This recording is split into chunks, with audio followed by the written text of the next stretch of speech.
Why would any human look at smoke and think, I should breathe that in? Your eyes hate smoke, your throat hates smoke. Your lungs react like someone just opened a terrible cave restaurant, and yet humans kept coming back to it. Long before cigarettes, ashtrays, and awkward smoke breaks outside office buildings, people were already experimenting with smoke. Not just sitting near fire, not just smelling roasted meat, actually using smoke from plants, resins, and burning materials for meaning, medicine, ritual, and sensation. That is the strange part. Smoke is not food. Smoke is not water, smoke is not shelter, but somehow smoke became part of being human. Archaeologists have found burned tobacco seeds in Utah dating back about 12,300 years. That is thousands of years before farming became common in many places, so this habit did not begin in a modern city. It did not begin with a bored worker holding a lighter. It began closer to campfires, caves, wild plants, and people asking very dangerous questions. What happens if we burn this? What happens if we breathe that? And what happens if the world suddenly feels different afterward? To understand why humans started inhaling smoke, we have to start with fire. Fire changed almost everything about human life. It made food softer. It made nights safer. It turned cold darkness into a circle of light. But fire also created something mysterious. It created smoke. Smoke moved like a living thing. It curled upward. It vanished into the sky. It carried smells, memories, warnings, and maybe even messages. For ancient people, smoke was probably not just dirty air. It was fire becoming invisible. That sounds poetic, but it matters. Humans are meaning-making animals. Give us a cloud and we see a face. Give us thunder and we invent a story. Give us smoke rising from a fire, and sooner or later someone wonders where it is going.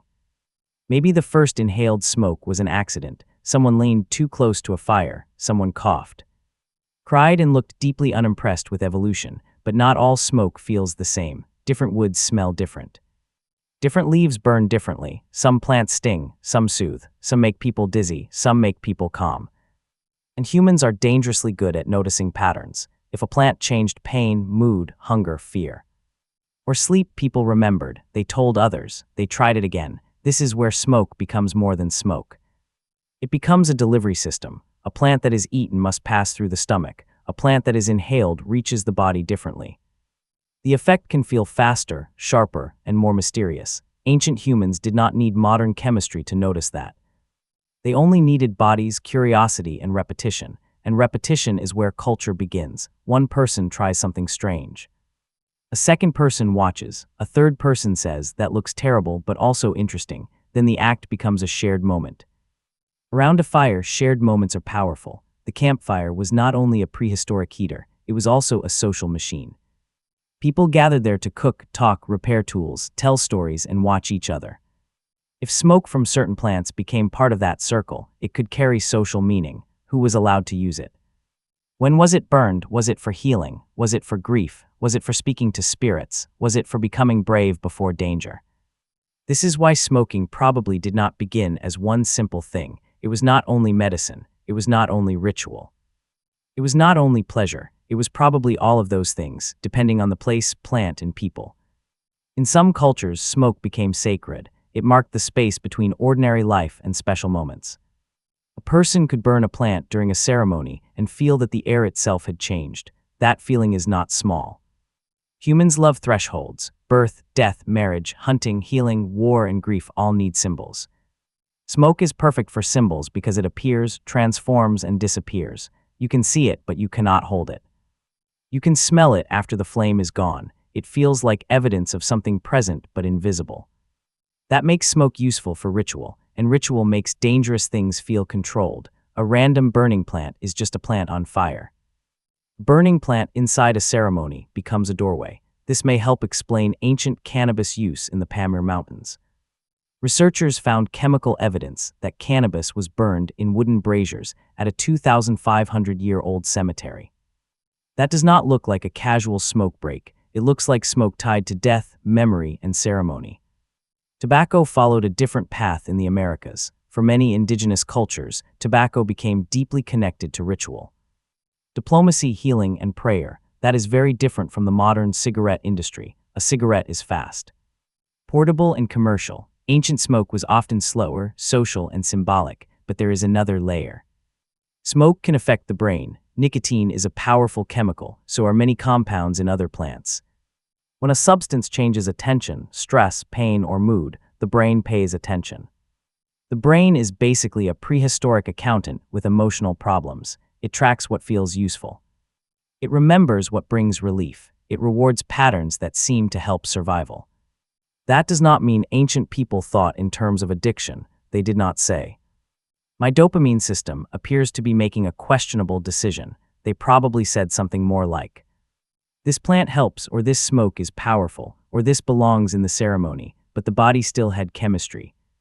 The nervous system still learned. The reward system still connected action with feeling. That is how habits grow roots.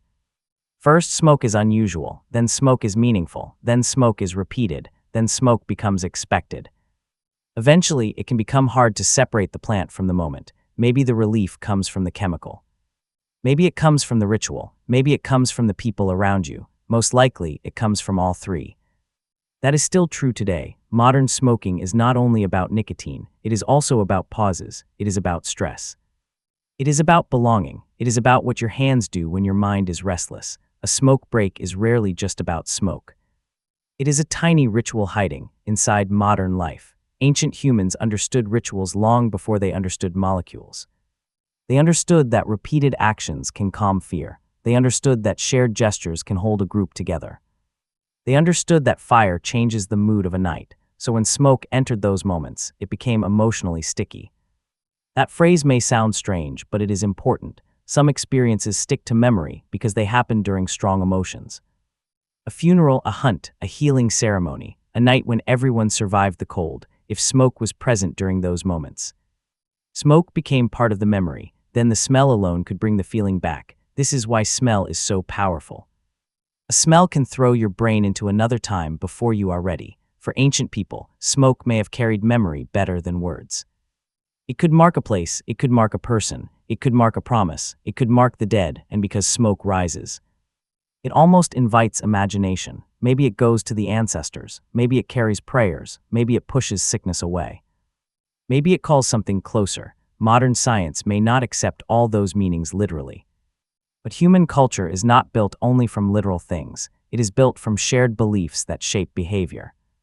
If a group believes smoke matters, then smoke matters socially, and social meaning can be as powerful as chemistry. There is also the simple fact that humans experiment. We taste bitter plants, we ferment fruit, we lick things we probably should not lick. Somewhere in history, someone looked at spoiled juice and invented a party. That same experimental mind probably explored smoke. Most experiments failed. Some were unpleasant, some were dangerous, but a few produced effects people wanted to repeat. That is how a strange behavior survives. It does not need to be perfectly healthy. It only needs to feel useful enough, meaningful enough, or pleasurable enough to continue. This is the uncomfortable truth. Humans do not only keep behaviors that are good for us. We keep behaviors that solve a feeling: boredom, fear, pain, loneliness, grief, uncertainty. Smoke touched many of those feelings at once. It gave people sensation. It gave people symbolism. It gave people a shared act. It gave people the feeling that something invisible could be influenced. That is a very human desire. We want to touch the invisible. We want to manage fear. We want to turn chaos into ritual. So why did humans start inhaling smoke? Probably not because one ancient genius invented smoking in a single afternoon. More likely, it emerged many times in many places for different reasons. Fire created smoke. Plants gave smoke effects. Ritual gave smoke meaning. Groups gave smoke rules. The brain gave smoke memory. And repetition turned smoke into habit. The real mystery is not why humans inhaled smoke once. The real mystery is why we kept building entire cultures around it.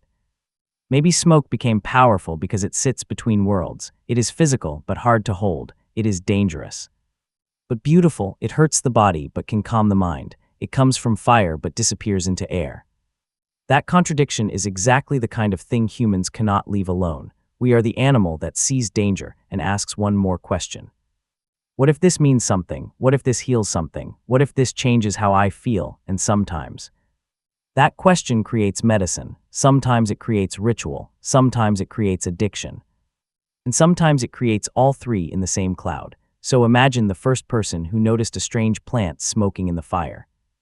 Everyone else steps back, their eyes water, the air smells sharp and unfamiliar, but one curious human leans closer. Maybe they cough, maybe they laugh, maybe they feel something shift, and in that tiny, smoky moment, a very old human story begins. Would you have stepped away from the smoke, or would you have leaned in too?